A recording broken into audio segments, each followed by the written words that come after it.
The Minnesota curse continues. Man, that really sucked. Let's talk about this. Welcome, everybody. Let's go Niners. My name is Jason Aponte.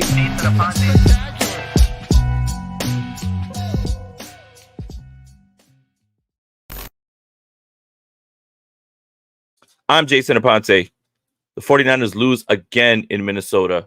But while you're here, make sure you guys like this video, subscribe to the channel, hit that notification bell for when we go live this week. A lot of stuff to talk about. Brad Graham will be joining us very shortly. It's a busy man, but he's definitely going to join us. But I guess to start this, is obviously the path to the 49ers losing this game was exactly what you saw in terms of poor execution, mistake after mistake, turning the football over.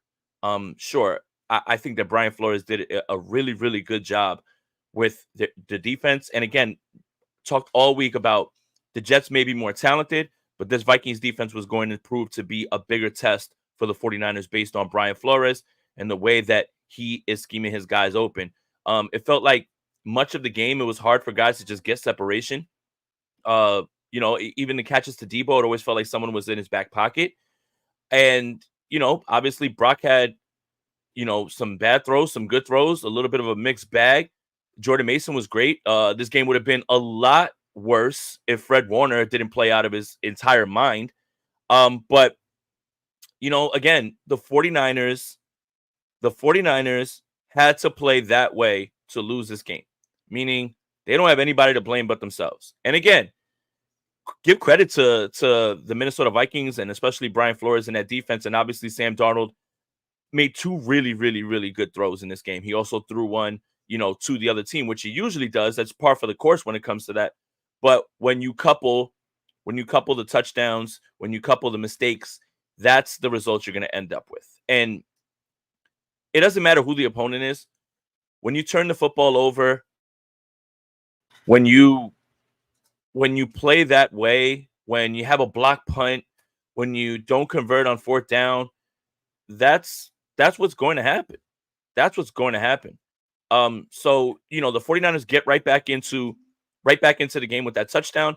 And then, the Vikings go down and they Sam Darnold made a great throw on the back shoulder. And that's pretty much all she wrote. So look, again, I don't know what it is about the 49ers and when they go to play Minnesota that this game mirrored last season's game so much.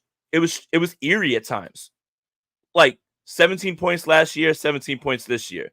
Fumbles in the red zone, turnovers in the red zone, special teams gaffes. Crazy, man. It's just strange to see this, and it doesn't matter who's playing. Last year, obviously, no Trent, no Debo. This year, Christian McCaffrey. I thought everyone, would be fine with the idea that, hey, we still have George Kittle, we still have Brandon Ayuk, we still have Debo Samuel. Should be fine. But you got to give credit to the Vikings. But again, this team did not play well.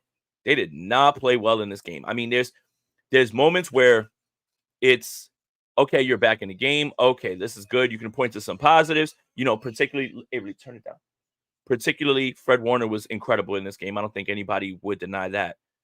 But man, oh man, this game was just littered with mistake after mistake, and whether it's outright turnovers. I mean, you could make the argument that there probably should have been more turnovers. But it is what it is. And here he is. What's up, gang? Oh, just getting all my posts out, dealing with Francisco 49ers getting upset by the Vikings. I know you've been chopping it up a little bit, but are you surprised? You surprised by what happened? Well, obviously I'm surprised because I didn't expect the 49ers to play that poorly. And it felt like in almost all facets, they were just a step slow. What is it? A day late and a dollar short. Yeah. But this was the path to the Minnesota Vikings beating the 49ers, essentially the 49ers vomiting all over themselves. And in moments, there weren't anything that was competent that was going on. You have the Jacob Cowing fumble, and then that just turns around into an interception in the red zone. Just you can't have that with Brock. That was a poor decision and a poor throw. And then at times, free rushers working towards Brock and everything. It felt like the interior O-line got their ass whipped all game, whether it was in run or pass blocking. I can't say for certain because, again, you're watching the game, emotions are high. You don't want to, jump out the window until we get to watch the tape. But, man, it just felt like, yeah, Mason was great, but the 49ers had a tough time gaining separation at the wide receiver position. It felt like almost every single catch that Deebo Samuel had, there was somebody in his back pocket. You're not going to beat any team playing like that, let alone the Vikings. But, yeah, I think it's just when they go to Minnesota, this game just looked like it did last season. The same thing. I mean, at least Fred Warner came out and was, a huge reason for the 49ers even having a chance to smell a comeback win at all. He played lights out. There's a couple guys who had good games, but for the most part, I would say these kind of early games felt like coaching is really scheme, game plans, things like that really stand out more. And it looks like the 49ers defensive, not the 49ers, excuse me, the Vikings scheme by Brian Flores and that defense had Kyle and that offense in binds. We talk about the offensive line struggling. They were struggling picking up stunts. We talk about stunts on this channel all the time. And you had Banks and Trent not passing off stunts. You had one of those sacks on Brock Purdy to the right side with a missed stunt and passing it off. So I talked about that in the lead up to this game, that I'm sure Brian Flores is going to scheme up stunts on that interior to try to get and take advantage of those guys. And hey, he did it. And so the 49ers need to get better there. It wasn't all bad, right? We're going to look into the tape. We're going to be able to find good plays and good moments and things like that.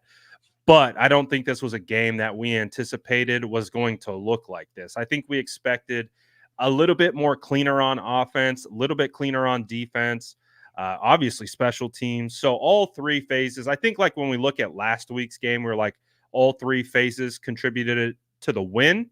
I say all three phases contributed to the loss on this one as well. Took an entire team to lose this one. Yeah, that's definitely for sure. And look, it's certain things, right? Like the Justin Jefferson 98-yard play, right? I understand, obviously bracketing, but George Odom and Jair Brown is not the bracketing we were looking for. And early on in the game, you saw Charvarius Ward and someone else bracketing. But when you put Odom in a position where he has to cover who I think is the best wide receiver in football, and Justin Jefferson starts to put those moves on him, and then Jair Brown does take a poor angle to that play as well too. Right. That's the result you get. I mean, Sam Darnold's going to throw you some sparkling plays. He's also going to throw the football to the team, and that's obviously what you take the good and the bad. I think that's the story of Sam Darnold's career is, one good throw and then what the hell was that? But yeah, I mean, when you give up that type of play, and then if not for the Fred Warner like fumble right there by the thing, this game could have got ugly. Yeah. So look, again, is it time to crack each other's heads open and feast on the goo inside? No. But man, this one really stinks, and it took an entire team to lose this one. And the 49ers had to play that way because even though they played that way, they still were in position, if you get a defensive stop, to have the ball with a chance to win the game. Look, I understand you're upset. Frustrations are high. I'm upset. But it's all right. It's okay. Everything's going to be okay. Well, I mean, we talk again. I think it's important to contextualize that one, that wasn't the type of performance and execution and standard that we've come to know from this 49ers team. Listen, against that game against the Jets, they won and they won well, but we saw these glimpses. We saw that there weren't fully functioning. There was execution errors and little things, but it didn't come to fruition like it did in this game against the Vikings, right? So, you talk about that one, I would say that was probably the biggest momentum swing, the Justin Jefferson play. I didn't really get to see it fully develop what the coverage looked like. You were saying they're bracketing the safeties. Yeah. So it looked like Odom was over Jefferson with Jair, like man coverage. Almost a little bit. Like they wanted to show that, and he would just follow him, and it was taken single high. And by the time the route starts to develop, Tig with help over the top, and they would keep Odom, keeping him from doing anything underneath. Right. Like essentially, if you have Jair up top, he's behind Justin Jefferson, ideally with Odom underneath him. So you take away both throwing lanes. The problem is neither was under and neither was over. It was Justin Jefferson just shaking them and losing them and going up top, man. And that's a play you can't have it. And what's more frustrating is after that, Odom gets benched for Malik Mustafa. Then Mustafa leaves the game and Odom. So I don't want to, read too much into this, but are the 49ers trying to scramble right now and figure out who their other safety is? And is the easy answer just saying Hufanga returns and that fixes everything? It's absolutely Talanoa Hufanga, because when you look also at the Jalen Naylor touchdown that he had, that was a simple miscommunication. That was a miscommunication. Yeah. Jair Brown and Mooney Ward. I think one of the things that we could set our clock to was Talanoa Hufanga being in the right spot, doing the right thing always, right? That's one of the reasons why he was able to become an All-Pro, is because of his cerebral ability of understanding the game, being able to communicate and put his team in the right spot. And so like that's an example right there of not having that guy back there. So we'll see what it looks like when Jair's back. But Odom's a special teamer, right? He's an All-Pro special teamer. This is the most run he's gotten, I would say probably in his career. Again, I don't know what he did really with the Colts, but I can say with the 49ers. So you can definitely see there's some miscommunication definitely going on, not only on the defensive side, offensive side. It just wasn't a pretty game, to say the least. Do you want to laugh? Sure, I could use a laugh. Sure, I think we all can. Your boy has finally made the big time. Old Takes Exposed has found my Vikings tweet. Yeah, Old Take, let's go! Clap it up, everybody! We are so famous. We are so back, man. Oh yeah, oh yeah. Let me see. Where is it? Oh, this is the best day of my life, honestly. And I'm sorry, Avery. You were the best day of my life, but like this is pretty good. Sorry, Avery. No, she's right here. I'm talking right to her. This is awesome. Oh my god, that's hilarious. Wait, did you get hit on Twitter or on Instagram? Twitter. I'm not seeing it. Look, it's literally the one of their first retweets. Look, I'll show you right now. Hold on. I'm on his page. Look, right here. Freezing Cold Takes retweeted. Oh, there it is. Yeah, we made it. He bookmarked that one. No. I self-snitched. Oh, you self-snitched. You gotta get out in front of this. But whatever. Back to the football stuff. Special teams continues to be an issue. In all facets. You get the block punt, and I saw a lot of people saying, "Oh my God, why didn't Wisnowski get in there?" Yeah, you want Mitch Wisnowski to jump in between 5 giant men to try and get that fumble. Like I would have liked for him to try to maybe get that tackle, but they were going to lose that ball anyway. But special teams Gav, Jacob Cowing loses the ball in the lights. It feels like the kick return thing, nothing's really coming from that. And then, the onside kick, that was just a feeble attempt. Special teams just continues to be an issue over and over, no matter who is the coordinator, man. That's really bad. Yeah, no, it's special teams obviously continues to be something that isn't what we like to see ideally. You would love to see that cleaned up, but it's tough, man. You're putting a rookie back there in a punt situation. First opportunities in a game to, get his hands on the ball. It's not used often. It's a tough spot for a rookie, but hey, that's why they got drafted. That's why they make the big bucks. No excuses. You got to make that play. You got to bring it down. Thankfully, they were able to keep it, keep the ball. But yeah, man, tough situation. I would say, the biggest things were probably the Brock Purdy turnovers, the interception, throwing over the middle to Juice, that one getting popped up. That was a bad decision. He was trying to fit into a really tight window, and he just didn't see the backside linebacker, breaking on the ball, and he eyes on him the whole time. Had to be a split second sooner. It just had to get in there a little faster, but the margin of error was paper thin. So that's what happens when you try to fit into a tight window. And then the other one was just an unfortunate situation where the ball comes out of his hand and goes right into the defender's lap. I think it was logged as a fumble, not an interception. Yeah, it was a But fumble. those two plays, huge, right? Yeah. Those two plays, huge. It's just, it was a tough one. It's a tough one to go behind in that stadium, apparently, for the 49ers. It's just really hard to pick back up that momentum. They really, really struggled.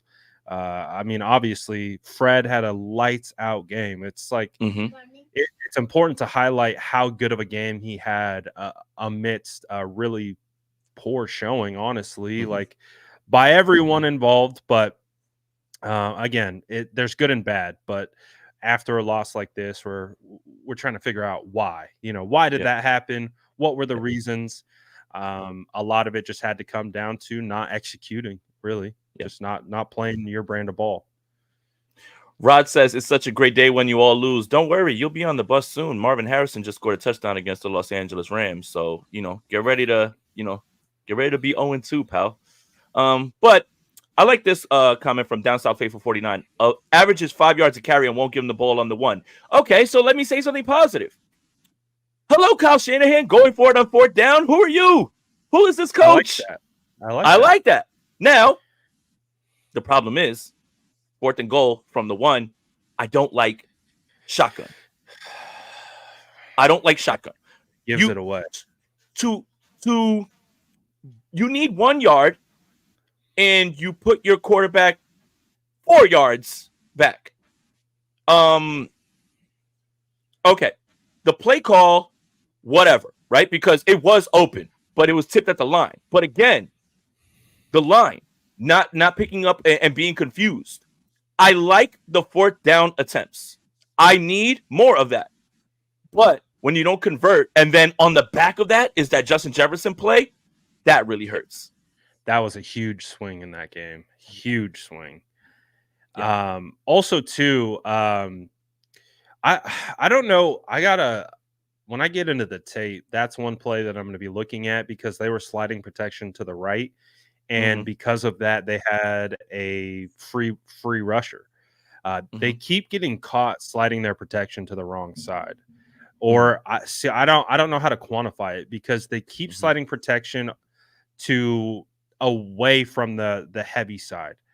So we've seen this, I think, going back to 2022, where it really just stood out, where they're sliding protection and defenses are able to scheme up backside pressures where they're getting free rushers. And it's consistent. So I don't know if that is a center issue, a scheme issue, if these teams know the 49ers rules of how they're going to, what they're keying on to slide protection, and then they're taking advantage of it. But they need to figure that out. It's too consistent, happens too often, and just in that instance, it cost them. It cost them points, because I do think if Brock was able to get that ball off cleanly, he probably would have gotten it to Juwan Jennings for a touchdown. And then this whole game looks completely different. But yeah, that's one thing that I think stands out to me a lot is them sliding protection away from the blitzing side. And it's why do they keep finding themselves? I don't have the answer for it, but it's something that I keep noticing. And when we talked about Brian Flores with exotic blitzes, it's not something that is like, it's mugging 1, dropping 2, but the entire line, almost all game, looked confused. Whenever there was blitzes thrown out there, there was so many free rushers, like even just running past Trent Williams.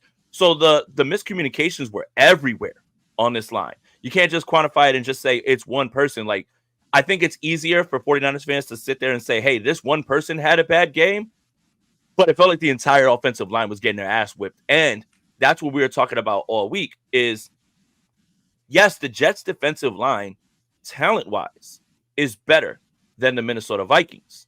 But the Minnesota Vikings will present a different challenge because of who the coordinator is and his effectiveness against Kyle Shanahan. Because Kyle Shanahan, I think it's like the 3 that he struggles with the most are Brian Flores, Steve Spagnuolo, and Jim Schwartz.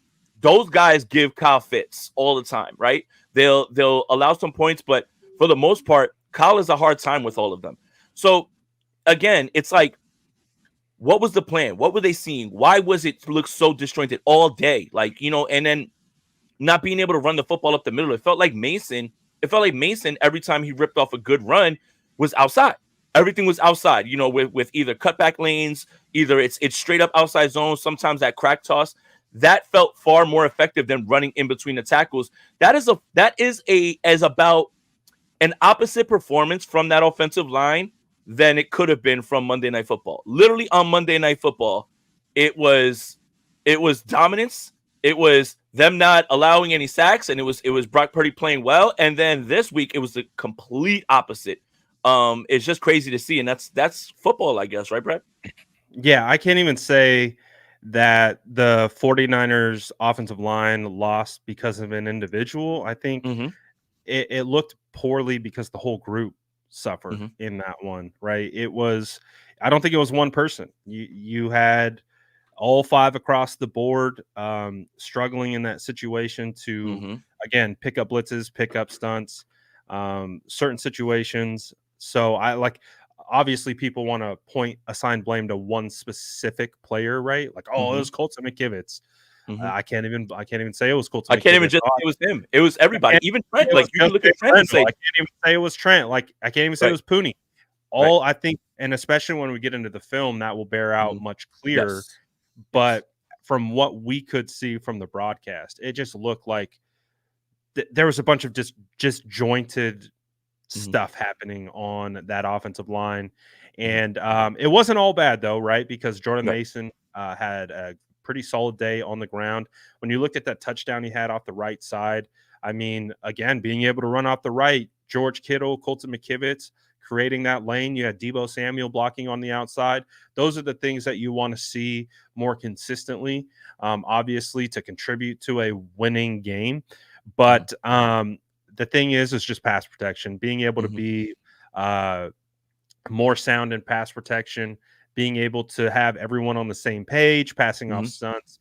So if we want to find a silver lining to take away from this particular game, is that this is a great test for the offensive line to be able to see what a defense looks like that is throwing stunt after blitz after blitz at you, so that they can see it, they can pinpoint the problems where they lapsed, so that when it happens again, they're prepared for it. So the silver lining with this whole game is that it's week 2, right? I think people get really hyper focused on what went wrong, what was bad, and what was negative about the performance. If we want to look at some of the positives week 2, and they just got a lot of stuff on tape that they can learn from and they can implement, hopefully, into their future plans.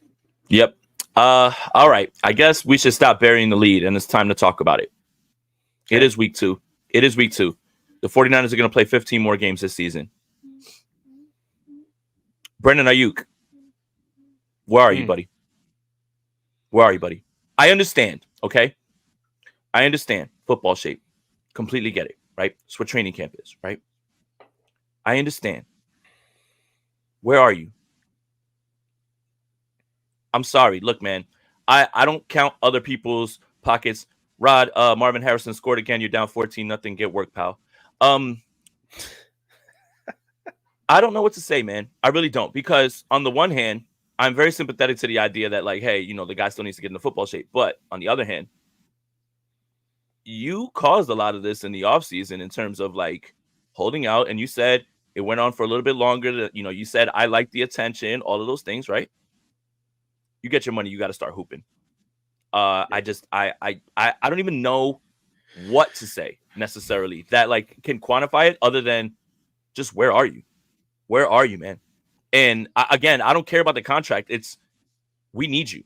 And I don't know. I don't know where he is. It looked like, again, when we were talking about separation, somebody was it wasn't like anybody was running wide open. This is the second straight week of this, actually, too. Because last week, Brock Purdy had to throw he had like the second highest aggressive percentage rate, and that's based on 1 yard or less of separation. Hey, really, be quiet. and that's based on one 1 yard or less of separation. And then it felt like it's happening again. I don't know what to say, man. I really don't. Yeah, no, it's I think Ayuk made it pretty abundantly clear after talking about last week's game is that he doesn't feel mentally confident. He doesn't feel confident in his performance. His energy's off. I think again, we've talked about so much how important it is to get into training camp, get those reps, and how the concern comes from not being there. Obviously, Trent Williams is he doesn't account for that rule.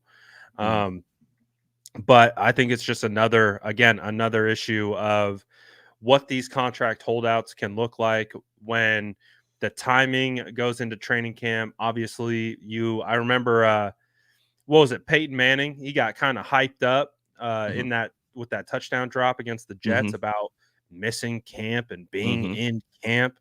Yes, that matters. Being available to get the reps. There's a reason why football players practice so much and they rep so much. And we talk about the new CBA and we talk about the limited time they have in training camp and how it's not enough. And that's why we see likely sloppy play in like the first 4 or 5 weeks of the season from all teams.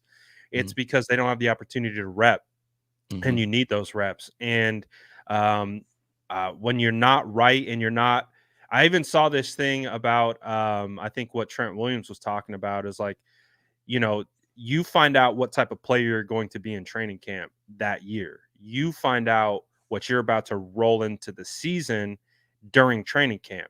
And so when you don't have a training camp, how do you find out what you're going to be? You can't. Right. You have to find that out in season.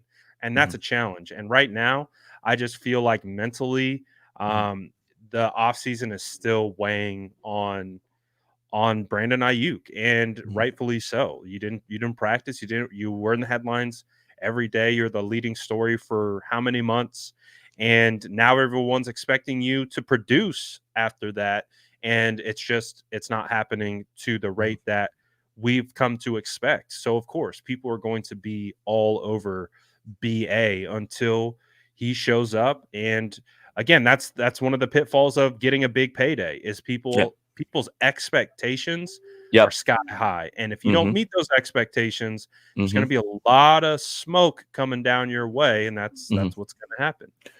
Yeah. And then when you look at the group of people that you're in with money earned, money's one thing. I don't pocket watch, but everybody's going to grade you on that. When you're in that Amon-Ra St. Brown, Justin Jefferson. It puts you in a tier, right? Yes. It puts you in a tier of expectation. Yes.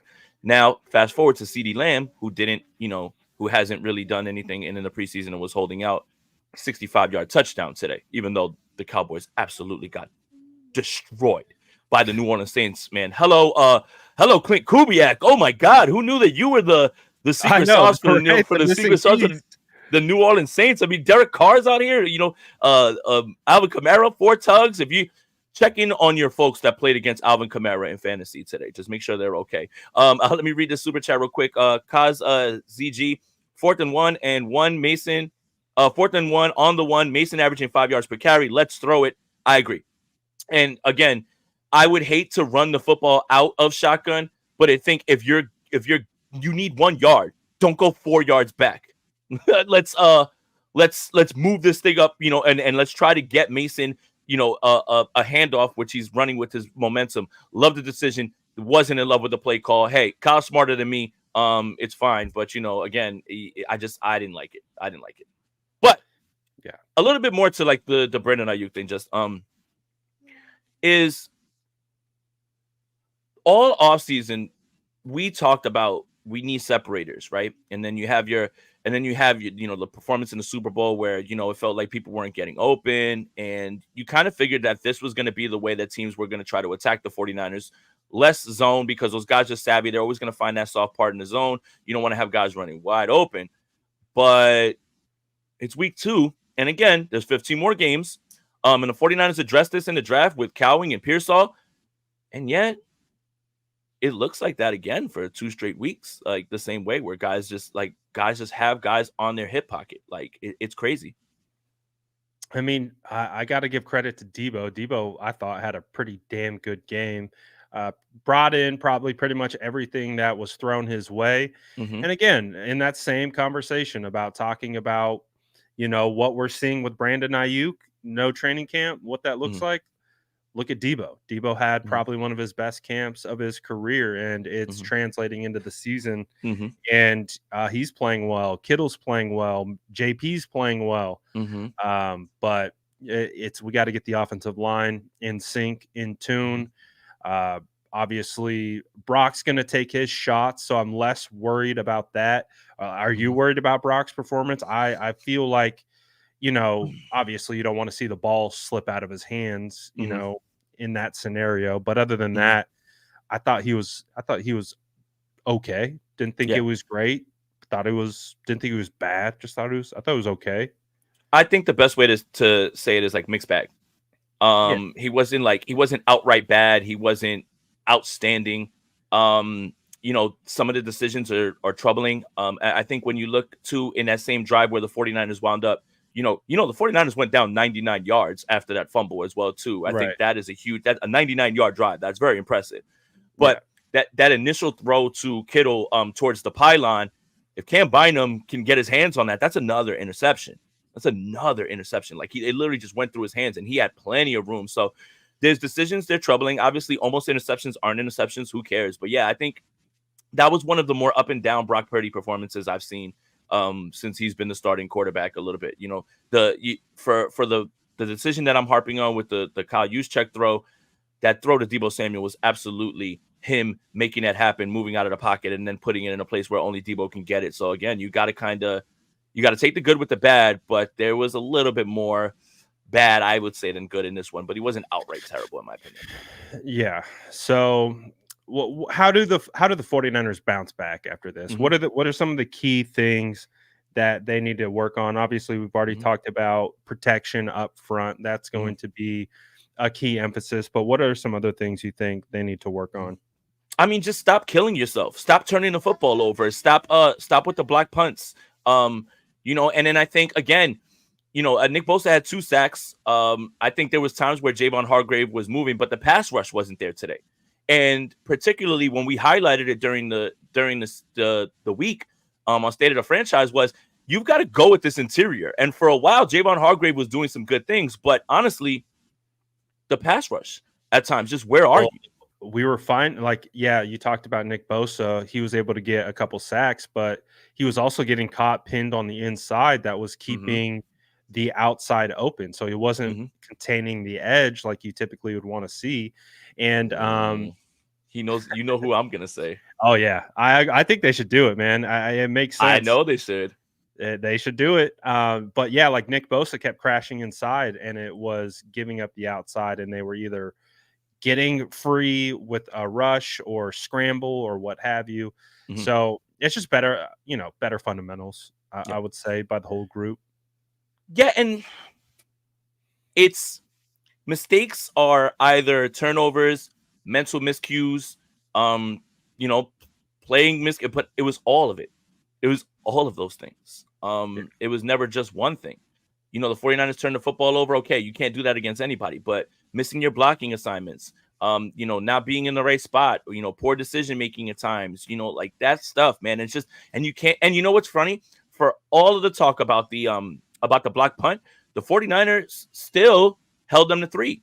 And that was a nice play by George Odom. It would be pretty cool if George Odom, could have intercepted that, but hey, you'll take that, in terms of them being that close.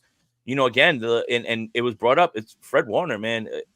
He keeps this game close, man. Like I think that's probably one of the games where you're like, man, he was like the MVP of the entire game. Everywhere, like on third down, gets a breakup. He has the interception, causes the fumble, man. And then tackle for losses and all those things. It's just, man, without him, this game maybe gets out of hand a lot earlier. So again, just clean up everything, right? Everything. It is still week 2. No need to be overly panicked. The 49ers and in the NFL, there's always going to be these games against inferior teams that you're just like, you have a hard time figuring out how they lost that game. This is how the NFL is. When you play like that, you're going to lose. And it doesn't matter who you're playing against. Some matchups are more annoying. One of our favorite sayings is styles make fights. this will be a game that if the 49ers just are the team that who we think they are, which I still believe they are, that we'll look back and say, man, remember week 2 when we lost to the Vikings? That's pretty crazy. Like, and we'll just laugh about it.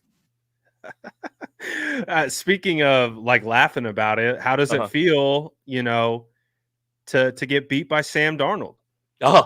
Well, at least it's this. When I wrote my prop bet article on NinersNation.com, by the way, I took the over on Sam Darnold interceptions. So that hits, right? But I hit on Sam Darnold, right? T2 INT, yeah, just book it, And that's funny because that game was the prototypical Sam Darnold game. You have the wild throw to Justin Jefferson, 50 yards in the air. You have that really nice throw to Naylor on the back shoulder, and then I think it's so crazy how this game mirrored Monday Night Football from last year with the Vikings. At the end of the half, the defense. I mean, Sam Darnold's running down the middle of the field with no one in front of him for 19 yards to set up a field goal. That's the prototypical Sam Darnold game. For every one of those great throws, you'll have that one throw you're like, God, what on earth are you looking at, dude? But he didn't have enough of those plays to really keep the 49ers in it, and he made more good throws than bad in this game. But it doesn't feel good. And you know what? If we want to spin it in a positive way, maybe Kyle Shanahan and Brock Purdy helped Sam Darnold turn into a winner, man. Like they turned it around for him. Sam Darnold was talking about how much Brock Purdy, who is much younger than him, has been in the league way less than him, taught him how to, read plays and visualize things. Maybe the 49ers did this to themselves. It's almost like the guy on the bike when he takes the stick and he sticks it in his wheel. And it's like, why would Sam Darnold do this? You did it to yourself. You did it to yourself, baby. Ariel, shout out to the Mod Squad. They were outright flat. Yeah, for sure. But yeah, that was the prototypical Sam Darnold game. Like, amazing throws, insane interception, but he made more good plays than bad, and he protected the football better at times than the 49ers did. Yeah, that play, that killer to Justin Jefferson for that 97-yarder. That was probably the main sequence in the game that really swung everything. Someone call the ambulance or call the police, because Marvin Harrison is absolutely decimating the Los Angeles Rams right now. After he had 16, yes, it's every time I look up, he's catching the ball for 40, 50 yards on this putrid defense. Where's Rod? Rod, where you gonna be at, man, when you down 0-2? Crazy. The Killer Weatherspoon's there, though. They're good.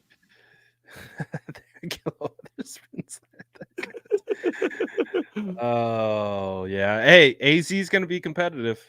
They're going to be annoying. Should the 49ers poach someone from their practice squad? Who are you thinking? I think I know who you're thinking. Oh, yeah. They need to go Michael Carter. Get Michael Carter. I love that. I love that so much. So before the first time that Brad and I met was at the Senior Bowl, right? Like during COVID, right? And that was the Michael Carter Senior Bowl in which he scored a touchdown. His whole family, right? He won MVP. His whole family was there. And I remember after the game walking up to Michael Carter's family and saying, your son's a phenomenal ball player. Get him in the Shanahan system and let's get him these 1,200 yards and take it to the crib. So maybe we manifested it a little bit and we could. Michael Carter's a great selection. He's younger. Obviously, Matt Breida is going to be on the short list of people that they'll try to bring back, things like that. Right. And again, I'm going to keep saying it, man. Jerick McKinnon, man. I think Jerick McKinnon would fit right in with catching the football. And you saw the impact that he had with the Chiefs, especially down the stretch. And they've won 2 Super Bowls with him. So I forget the name of the Jets OC at the time. He went with Saleh. He came from the 49ers staff. I can't remember. He's not there anymore. Wasn't it Hackett the first year? No, it wasn't. No. It was Hackett with Aaron Rodgers. He came from our staff. He was like a game coordinator. Good call. I can't remember. I know what you're talking elevated about. To OC when Saleh got the head coaching job. I think he got fired after 1 year. 1 year. It wasn't good. But Michael Carter was in that system. So LaFleur's brother. Matt's got it. Yeah, Matt's got it. 100%. Yep. So he has been in a offshoot of a Kyle Shanahan scheme. So that would make you believe that he would be able to understand it relatively easy. Obviously not the same. But yeah, so the 49ers they didn't add anyone, after they put Christian McCaffrey on IR. So that leaves an open roster spot that they still have to fill. So it'll be interesting to see who they put in there. Yeah, look, 40 minutes in, over 1,000 people in here on both channels, guys. Make sure you like this video and subscribe to the channel. A lot of content during the week. We're going to have to look into the tape to find a lot of other things so we can really, really make our sweeping assessments. But bottom line, it just wasn't good all day. It really wasn't. And in all facets, one way or another, it was just bad. But it's still week 2.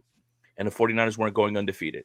Now, if you get down the stretch and you start to look at games like, we need to lock this number 1 seed up, and then you look back at this game, it could be frustrating. But as of right now, it is a frustrating loss, but it is just a loss, one singular loss, and the sky isn't completely falling. But I predict a banner week on 49ers Twitter with, panicking and yelling at each other, and 49ers YouTubers getting ready to, light the whole damn thing on fire and burn it all down. So I think this is going to be a very fun week. Rebuild engaged, right? The funniest weeks of 49ers content are never when the 49ers win. It's when they lose. I cannot wait, man. I'm super excited. It's always 2 extremes, right? When they win, it's like everything's good, we're great. And it's like, and when they win, it's like, oh, ho hum, they're supposed to. But when they lose, it burn everything down. Good. Yeah. It's just like, what?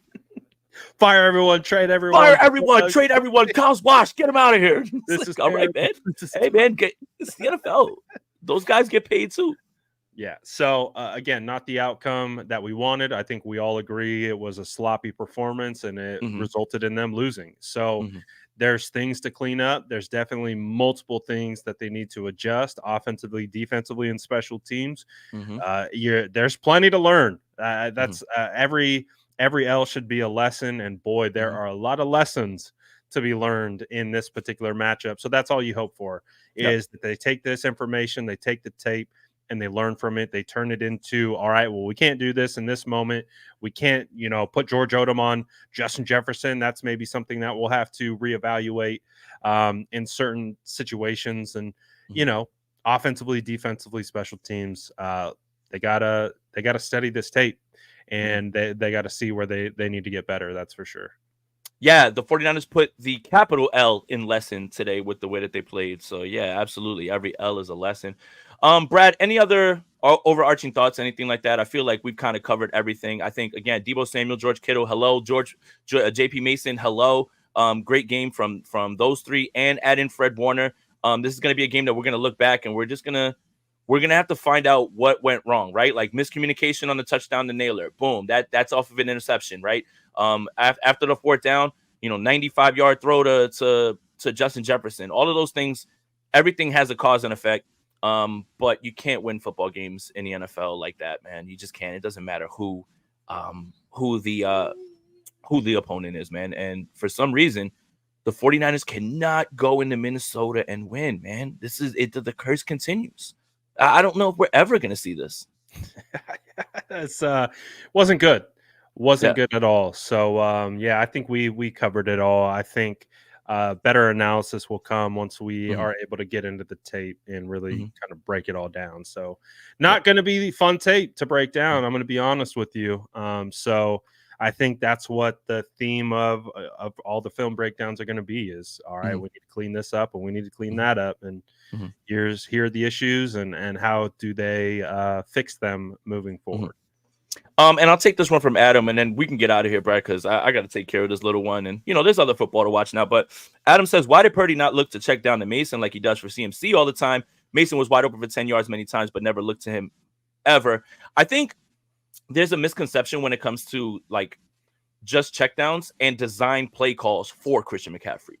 Yes. Meaning, because he's throwing it, 2 yards behind the line or 2 yards in front of the line, that's not a check down. That's a design play. A check down is 1, 2, 3, then you get down there. Like with Christian McCaffrey, the idea is getting him into space against the defender and then throwing him the football. So for me, if he's not going to pass the ball to Mason, it's probably because he's not part of the progression or he doesn't have time to get to him. So I think, and again, I can't make a sweeping statement when it comes to like what we just saw. The broadcast angle is really hard to check that out. I think once you see the all 22, you'll start to see, route concepts and what everything looks like. But yeah, I think that's a little bit of it too, I think. Yeah. There's definitely going to be a lot of stuff that pops out, but definitely want to, again, typically you want to say, oh, throw that tape away and never look at it. I actually burn it. They need to study this. Nah, burn it. They need to burn it. We can't do this again. Burn it. This again. Yeah, I am not looking forward to looking in the Google Drive and seeing the no. Yeah. It's a much different feeling waiting for the tape it's going to be like, oh god, I got to relive this. Here we go. But hey, that's what we do. Hey, look, another week, and again, the content is going to keep flowing. We got to keep going, keep moving and everything. But, shout out to the Minnesota Vikings. They played very well, and the Los Angeles Rams are absolutely getting dog walked by the Arizona Cardinals. It is now 21-0. Shout out to Rod. I hope he's okay. I mean, my team won't be 0-2 by the end of week 2, but your team absolutely could be. That's just something for you to ponder on. So if you want some positives, we can make fun of the Rams. That's cool. Yeah, there you go. The Lions lost to Tampa Bay. The Dallas Cowboys got absolutely dog walked by the New Orleans Saints. Insane. That's really bad. Saints looking good, man. And it's week 2. So there's going to be much more of these head scratchers and everything. But again, this one feels frustrating because it felt like this was in the 49ers' hands and they're in their control. And it's not necessarily like they just were getting their ass beat everywhere. They were making a lot of mistakes, and it was a little bit of that too. Brian Flores played a good game, and so did the Vikings, so they deserve to win. There was a time in this game where I was like, the 49ers winning this game when they absolutely have no business even being in it, it would be like the most hilarious thing. But obviously, the universe yelled back at me for saying that. So, yeah. Yeah, they're like, not today, sir. Right. All right, Brad. Tell everybody, everybody's tapped in on the channel. Again, guys, like and subscribe to both channels. Again, we'll do State of the Franchise Wednesday this week. Brad, tell them everything that you got going on before we get up out of here. We got lots of film breakdowns of unfortunate plays coming up this week. That's what we got. So super exciting. Stay locked in on the channel. What's it called? What's the movie called? A series of unfortunate events. That's literally what this game was right here. A series of unfortunate events. Yeah. Absolutely. But guys, enjoy the rest of your day. Enjoy the rest of your football. It's still 1:50 on the West Coast, so I don't know how you can be that upset. You got a ton of time ahead of you. It's almost 5 o'clock over here on the West Coast. On the East Coast. So enjoy the rest of your day. We'll be back during the week, man. And as always, go Niners. Peace. Chill out, guys. It's gonna be fine. Everything's gonna be fine. I promise. Welcome, everybody. Let's go Niners. My name is Jason Aponte.